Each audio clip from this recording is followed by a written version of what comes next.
അല്ല, മേഘാലയയിലെ ഇലക്ഷൻ പ്രചരണം നടക്കും കേട്ടോ.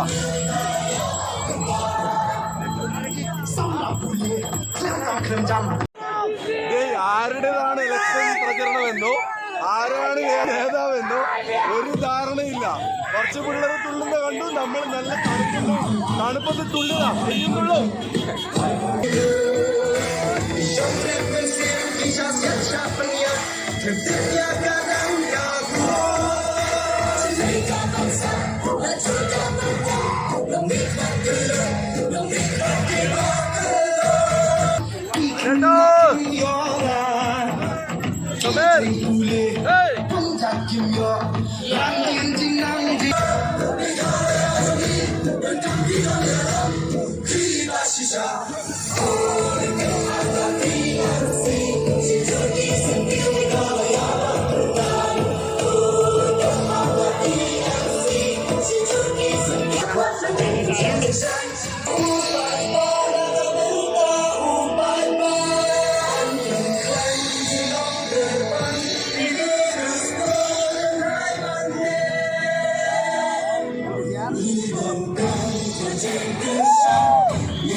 ഹായ്, നമ്മൾ ഒരാഴ്ചയിലധികമായി നോർത്ത് ഈസ്റ്റിൽ ഇങ്ങനെ നാഗാലാൻഡ്, ആസാം,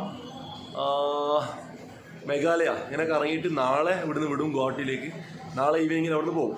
അപ്പോൾ നമ്മൾ ഓൺ ദ വേ എല്ലാം കുറേ ആൾക്കാരൊക്കെ കണ്ടിരുന്നു, പിന്നെ മലയാളീസിനെ കണ്ടിരുന്നു. അപ്പോൾ എല്ലാ നോർത്ത് ഈസ്റ്റിലെ ആൾക്കാർ പറയുന്നത് ഇപ്പോൾ ഈ അടുത്തായിട്ട് മലയാളീസിന് ഭയങ്കരമായ നോർത്ത് ഈസ്റ്റ് ഇഷ്ടമുണ്ട്. എന്താ കാരണം എന്ന് ചോദിക്കുന്നുണ്ട്. അപ്പോൾ ഇവരെല്ലാം വന്നത് കാരണം എന്താണെന്ന് അറിഞ്ഞാലേ സംഭവം മനസ്സിലാവും.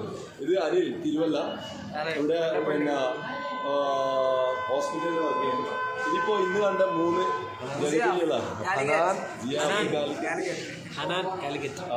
ഇവര് 3 പേര് ഇന്ന് പിന്നെ ഇവിടെ ഷില്ലോങ്ങിൽ എത്തിയുള്ളൂ. ഷില്ലോങ് കറങ്ങി പിന്നെ ഇവിടുന്ന് പിന്നെ നാഗാലാൻഡ് പ്ലാൻ ഉണ്ട്. അപ്പോൾ ചെറുപ്പക്കാരുകളൊക്കെ കുറച്ച് നന്നായിട്ട് യാത്ര ചെയ്യട്ടെ, നല്ല എക്സ്പീരിയൻസ്ഡ് ആവട്ടെ, അടിപൊളിയാവട്ടെ. Okay, all the best.